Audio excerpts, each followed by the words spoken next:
Kata orang, menjadi anak tunggal itu akan kepomo, hidup terjamin apalagi ortu termasuk orang berada, berkecukupan gitu.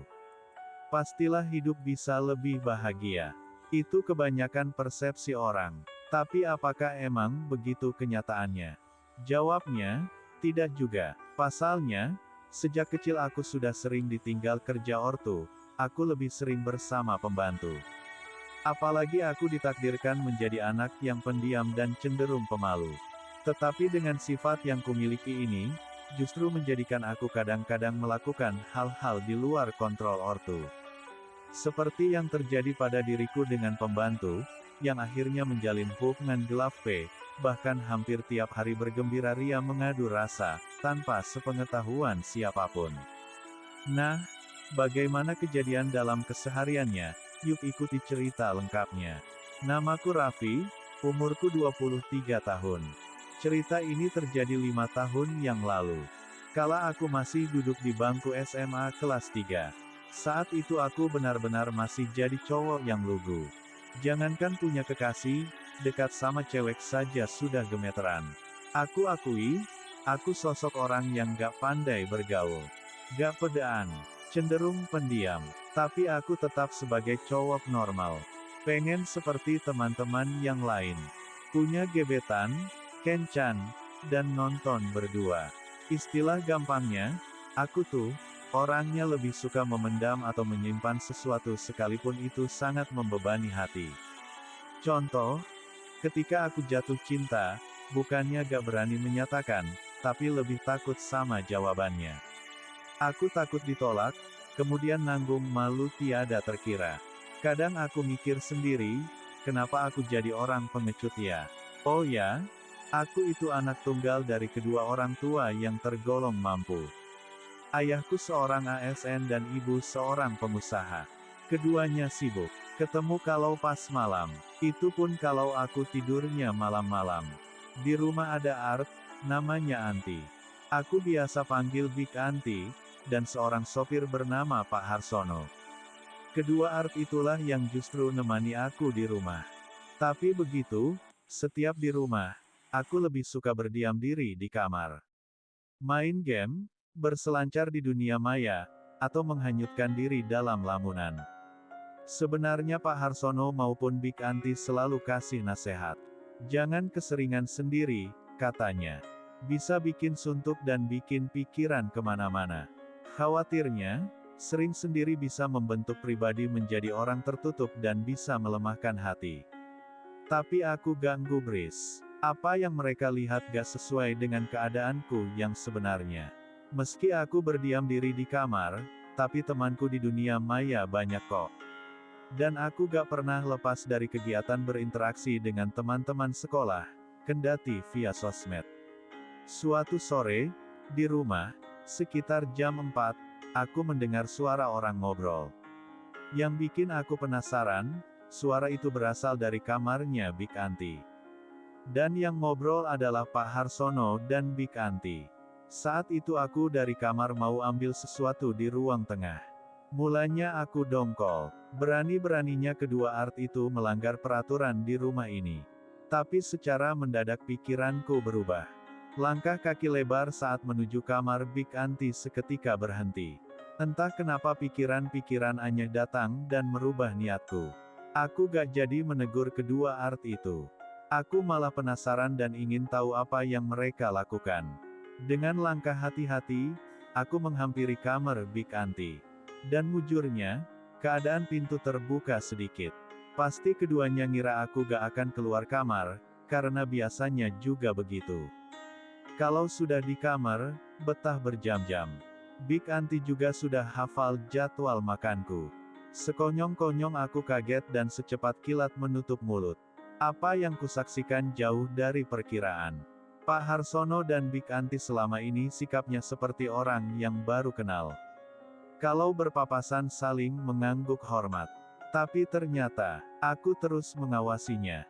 Dengan sesekali membasahi tenggorokan yang tiba-tiba kering, layaknya sepasang anak muda yang sedang peceren, keduanya begitu enjoy dan asik 0L00.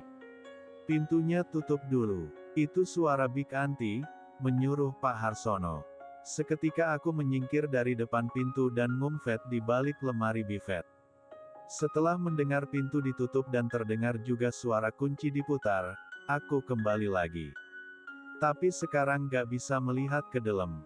Hanya suara Big Aunty yang terdengar seperti orang yang kepedesan makan sambal. Tapi justru itu yang bikin kepalaku merasa pening. Hanya dengar suara yang gak jelas, tapi gak bisa melihat. Akhirnya aku berlalu dan menuju KMR-ku sendiri. Tapi aku jadi gelisah sendiri. Apa yang baru saja kutemukan, membekas dan membayang terus di benak. Yang gak kusangka, kedua pembantu itu dengan penuh perasaan tanpa ada rasa canggung saling membantu. Sepertinya semua itu sudah biasa, pasti, hal itu sudah sering kali mereka lakukan. Sikap dan tingkahnya yang ditunjukkan selama ini di depanku dan kedua ortuku hanyalah sandiwara saja. Aku harus ngasih tahu ke ortuku. Biar mereka ditegur. Atau bila perlu dikeluarkan. Dia sudah mengotori rumah ini. Perbuatannya itu secara langsung gak menghargai kami sebagai tuan rumah. Bikin sial saja, begitu pikirku kan. Tapi setelah aku pikir berulang-ulang, kayaknya terlalu berlebihan kalau sampai Pak Harsono dan Big Aunty diberhentikan. Kasihan keluarganya. Padahal keduanya tulang punggung di keluarganya masing-masing. Selain itu, keduanya itu sudah lama kerja di sini dan kerjanya luar biasa. Duh, aku jadi bingung dan merasa pekiwuh kalau sampai mereka disuruh balik kampung sama ortuku. Di suatu kesempatan, dikala aku hanya di rumah berdua saja sama Big Aunty, aku ajak dia ngomong empat mata. Mulanya aku tanya-tanya keadaan keluarganya, termasuk keadaan suaminya. Katanya, kabar keluarganya di kampung baik-baik semua. Berarti yang gak bok-bok saja Big Aunty, kataku yang bikin perempuan beranak dua itu terjingkat, kaget. Lalu barulah aku ceritakan tentang kejadian dirinya dengan Pak Harsono. Dia gak bisa membantah, karena kejadian itu di depan mata kepalaku sendiri. Big Aunty kaget, ketakutan, memohon aku untuk tidak cerita ke ortuku. Aku gak jawab, malah gak tega, karena Big Aunty sambil berlutut di depanku. Aku gak tega. Dengan tanpa ngomong apa-apa, aku ngeloyor berlalu dan balik ke KMR. Begitu sampai aku langsung merebah. Bayangan Big Aunty sama Pak Harsono membayang lagi. Ini aneh. Kenapa aku jadi kepikiran dengan itu terus? Itu yang bikin aku jadi gelisah sendiri. Gak lama pintu KMR-ku terbuka. Ternyata Big Aunty menyusulku. Langsung bersiempuh di sisiku. Memohon lagi sambil megangin kakiku. Tapi muncul keanehan dalam diriku. Tangan Big Aunty seperti mengalirkan arus listrik ke badanku. Aku merasa badan bergetar. Itu yang jadi musabab aku diam membiarkan. Bibik pijitin ya mas. Katanya sembari sudah mijitin kakiku. Boleh, sahutku, pendek. Dan selanjutnya, aku merasakan aliran listrik itu bertambah besar. Sampai kadang aku gak bisa berbuat apapun selain diam meresapi. Tentu, bukan karena pijatannya, melainkan sensasinya. Sudah berapa kali Big Aunty dan Pak Harsono seperti itu? Tanyaku, di antara keadaanku yang seperti terserang sakit demam dadakan. Big Aunty gak jawab, malah menunduk, malu. Jawablah Big, kataku lagi. Sering mas. Berapa kali gitu? 10 kali kah? Atau lebih gitu? Tanyaku lagi. Lupa mas, pokok udah gak bisa dihitung mas. Kalian kan sudah pada punya keluarga masing-masing toh, masak gak ingat saja yang di rumah. Hilaf mas, saut Big Aunty. Alah, masak hilaf kok sering. Tukasku. Big Aunty diam lagi. Mungkin bingung jawabnya. Apa Big Aunty dan Pak Harsono gak sadar, jika sudah melakukan hal yang gak pantas di rumah ini? Maafin saya mas, saya gak akan mengulangi lagi. Apa dengan minta maaf akan bisa menghapus noda yang menempel di dinding di rumah ini? Big Aunty gak menimpali, malah beranjak dan berlutut di sebelah kepalaku.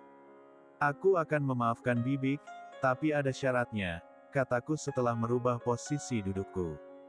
Apa syaratnya, Mas? Apapun akan Bibik lakukan asal tetap boleh kerja di sini. Bibik gak ada kerjaan lain, Mas. Ucapnya sambil ngeluarin air bening dari ekor matanya. Mudah, Bik. Aku seperti dengan Pak Harsono. Mas. Kedua mata Bik Anti membulat lebar. Gimana? Mau gak? Tanyaku. Tapi Mas Raffi masih muda, ganteng dan punya segalanya, kata Bik Anti seperti gak percaya. Aku gak butuh kata-kata seperti itu, aku hanya butuh kesediaan Bibik. Segeralah sebelum semua akan berubah, seruku. Baik, Mas. Jawab Bik Anti seraya berdiri dan melintas ke pintu, kemudian menutupnya. Begitulah yang terjadi. Sore itu menjadi awal hilangnya keaslianku. Aku juga gak ngerti apa yang saat itu lagi bersemayam dan bertengger di hatiku. Sampai bisa-bisanya aku lupa kalau Bik Anti itu artku sendiri. Padahal aku tahu, ia baru saja mendaki bukit bersama Pak Harsono. Mungkin aku terlalu banyak berhalusinasi, dan kurang banyak pergaulan di luar. Apa benar yang dikatakan Pak Harsono kalau orang yang cenderung pendiam itu justru seperti lautan? Diam, tapi sekali bergerak akan menjadi gelombang tsunami yang menghanyutkan apa saja. Herannya, gelombang itu datang berulang-ulang sampai aku dan Bik Anti seperti gak menyentuh bumi lagi. Walau setelahnya aku selalu meriesal, ingin bertobat. Namun begitu, tiap gelombang itu datang lagi aku gak bisa mencegah apalagi menghindari. Baru kali ini aku tahu, kalau kerjaan ini bisa buat orang lupa diri, dan ingin mengulang lagi.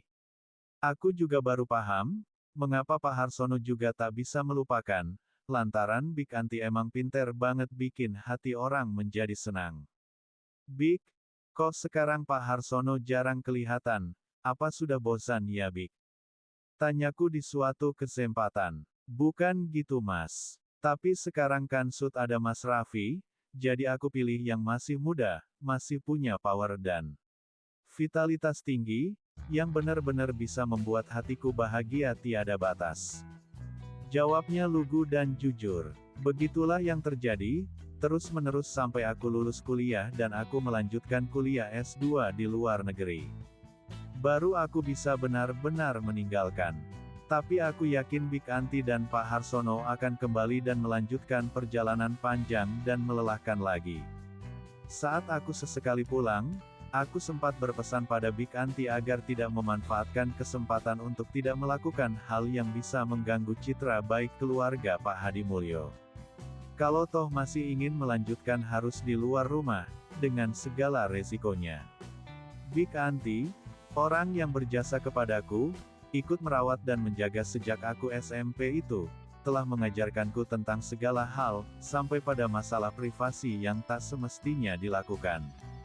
Tapi itulah hidup, kadang harus menemukan kisah dan perjalanan yang di luar dari perkiraan. Yang terpenting lagi, orang tua boleh saja bekerja demi kebahagiaan keluarga, tapi perhatian dan kasih sayang pada anak harus tetap yang menjadi prioritasnya. Semoga semua ini akan menjadi pelajaran paling berharga dalam hidupku, kelak bisa menjadi modal jika sudah berumah tangga. Sekian dan terima kasih.